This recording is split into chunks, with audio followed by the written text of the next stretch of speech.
Hi, and welcome to 10 Kids, 2 Docs, Parenting Insights from Pediatrician Moms. I'm Dr. Sylvia Bank. And I'm Dr. Vivian Carlin. Welcome back. So today, I hope everybody is enjoying preparations for this Thanksgiving holiday. And, on the holidays, we always grant ourselves a break from any of our big, heavy topics we often cover in pediatrics. I just wanted to spend a little bit of time today talking about fall traditions Mhm. and how those can be very bonding for a family. Yeah. No, I love it. Let's jump in. Welcome to the 10 Kids, 2 Docs podcast. Seasoned pediatricians and longtime friends, Sylvia Bank and Vivian Carlin have counseled thousands of parents and are raising 4 and 6 kids, respectively. Join these doctor moms as they incorporate fun and their combined wisdom and experience to share parenting insights for anyone looking for practical and trustworthy guidance. Please note that this podcast is not intended to be a substitute for professional medical advice, diagnosis, or treatment from your doctor.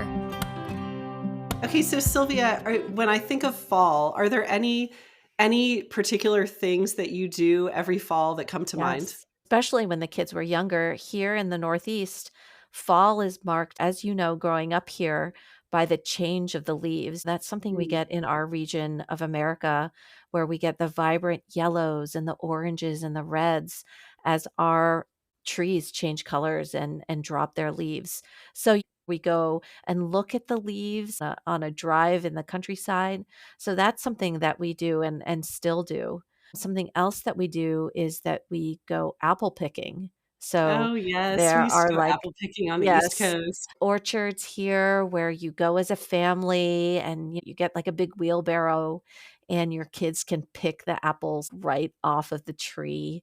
And that process of learning where the fruit comes from, picking a good apple. So that's 2 of our big traditions that we still do today. What about you guys? Do you have fall traditions?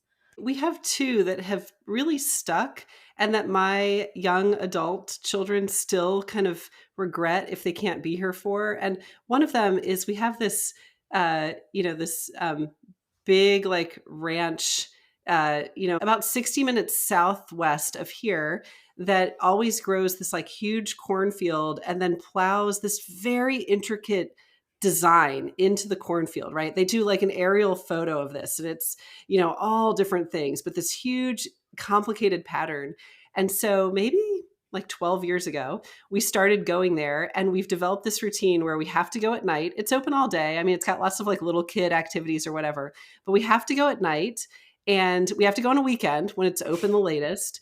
And this maze, this corn maze is so intricate that it's one of those corn mazes that you actually can get lost in, which I feel like Mm, makes for a really good corn maze, right? I mean, yeah. it's not very well lit because it only has lights like on the outside of the maze. It's huge. It always has 2 different maze tracks, right? And we've had multiple years where we are in there in the dark and we are completely lost. So, Really? It sounds and spooky. then yeah, it's so fun. And then my husband is pulling up the aerial photo. And, to give you an example, I think one year it was a train. And if you can imagine how a train has that front grate part on it, that's kind of Mm, like a right triangle, right? Like mhm. there was an entrance into that grate part in the middle of the maze. But then if you couldn't figure out how to get out, you were like completely lost in these like Mhm. winding Like lines of, parallel lines, right? yes, yes. So we were stuck in there for a long time. At No, any that rate, sounds like it fun. it creates lots of opportunity for scaring people and for, like, racing through the maze, like, there's a lot of different ways to Mm, gamify this, so I feel like it mm, has been a hit for young and old alike. So we yeah. still, and it's very Texas, there's always, like, barbecue smell, and there's usually, like, a live country band playing and, Mhm. lots of people wearing cowboy boots, like, it's just a different experience for us here in South Texas that's become fall tradition. I think the other fall tradition that somehow we developed, which is really kind of ridiculous, is that we have this one local pumpkin patch at a Methodist church. For some Mhm. reason, Methodist churches really own the right The pu to doing the pumpkin pumpkin patches. patch. Yeah, I think one of Yeah, our Methodist churches do that too. I don't know the history behind why that is, but we have this one particular Methodist church where we go to their pumpkin patch. And one year, maybe like 6 years ago, we went with the intent of everybody picking out their pumpkin to carve. And one of my kids had the idea of, if we pool all of our money together, instead of each getting a pumpkin to carve, we can get a really big pumpkin. So Mm. so we did that. So nobody got a pumpkin. We got this really big pumpkin. I mean, Mhm. like really big. Like I'm almost like embarrassed that we're getting this huge pumpkin. We get this big pumpkin, and then we admired it on our front step for the entire like 6 weeks that that thing was sitting there.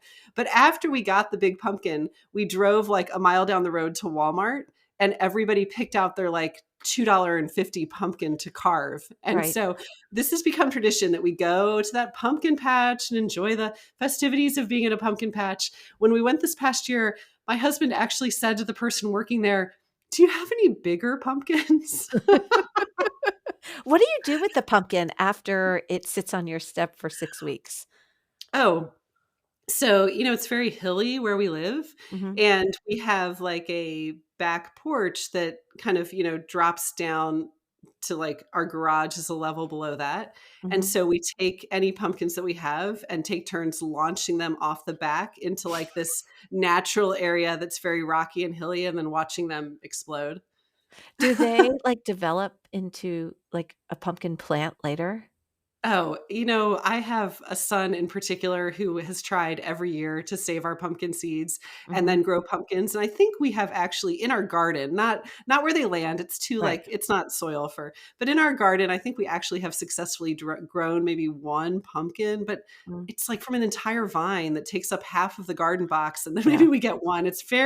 We really can't do it well. It's It's not low very effective. yield, right, low yield So yeah. gardening.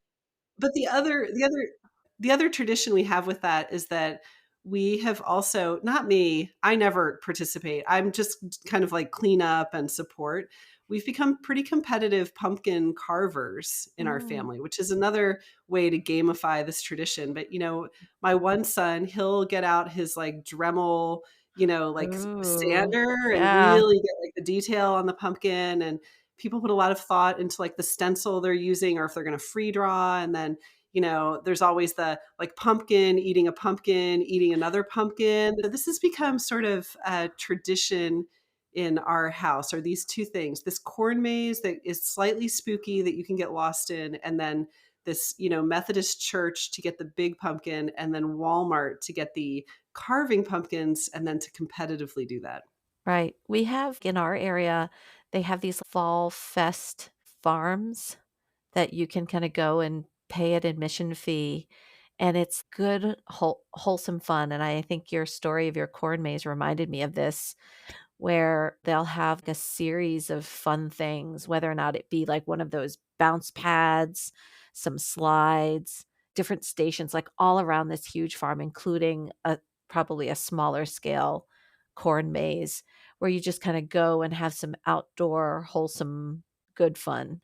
I think one of the principles I've found over, decades now of time in parenting is that it is true that these types of traditions, especially almost the more silly they are, the better, but there's something bonding about them for a family. And there's also something where I hear as my children get older, this longing to do it again. Mm, Like there's some that it's kind of that like, familiarity can create fondness, right? This yeah. is like a core memory for them, and there's some kind of comfort of repeating that again and again. This is probably actually why I feel comfort going to Costco, because I've been there so much. Like I enjoy shopping at Costco.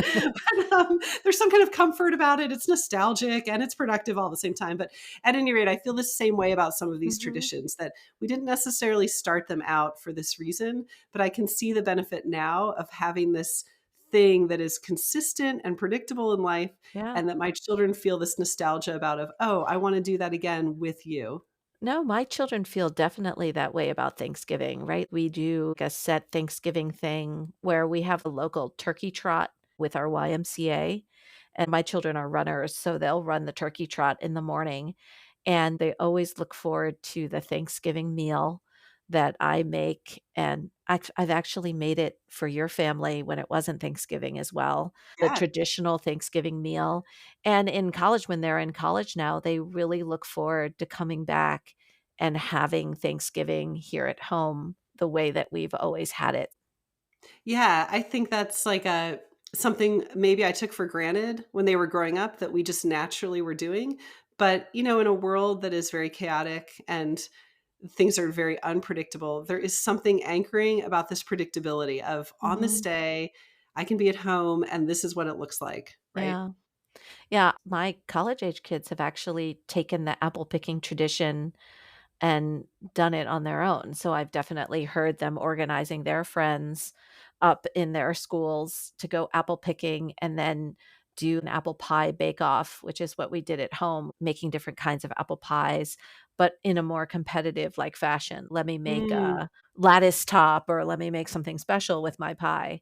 So it's also great to see your children carrying on your traditions even without you, their mhm. friend groups, and maybe someday with their families, right? So one of the traditions that I actually started when my children got older was that we actually do some pretty aggressive Black Friday shopping now on the Oh. Thanksgiving weekend Oh, I'm where sure they love that. yes, where we'll wake up at like 5 in the morning. Before it got crazy, they were even starting it at midnight the night before, but 5 in the morning now, we'll wake up, whoever wants to go, and we'll kind of go to the mall and try to get the good sales and Black Friday shop, and so that's something that I've been trying to implement with them, and whoever wants to come, if you don't feel like waking up and coming, you don't have to, but I think my kids have talked about looking forward to going Black Friday shopping this year, so that's something that we're trying to implement as a more adult thing to do. Ooh, yeah, that's a fun teenage, young adult tradition to have, Mhm. especially I know this would work for my children, especially if I couple it with and we'll stop at, pick your own coffee place, whatever. There's so many. Mhm. We'll stop at this coffee place and you can get a specialty drink. Oh, man, Right. that would seal the deal. Yes. No, I love that. I love that. Well, this has been fun. We just want to wish everyone a happy Thanksgiving. I hope that you're able to enjoy some time off with your family, some time off from school, and some time off from the regular routine, and just enjoy that time together as we continue in this parenting journey. This is 10 Kids, 2 Docs. I'm Dr. Vivian Carlin. And I'm Dr. Sylvia Bank. We'll see you next time. See you next time. Thank you for listening to 10 Kids 2 Docs, hosted and created by Sylvia Bank and Vivian Carlin. If you enjoyed this episode, please subscribe and recommend our podcast to other listeners. Visit our website at 10kids2docs.com, where you can find links to social media and leave comments or suggestions. Back next week with more topics in parenting.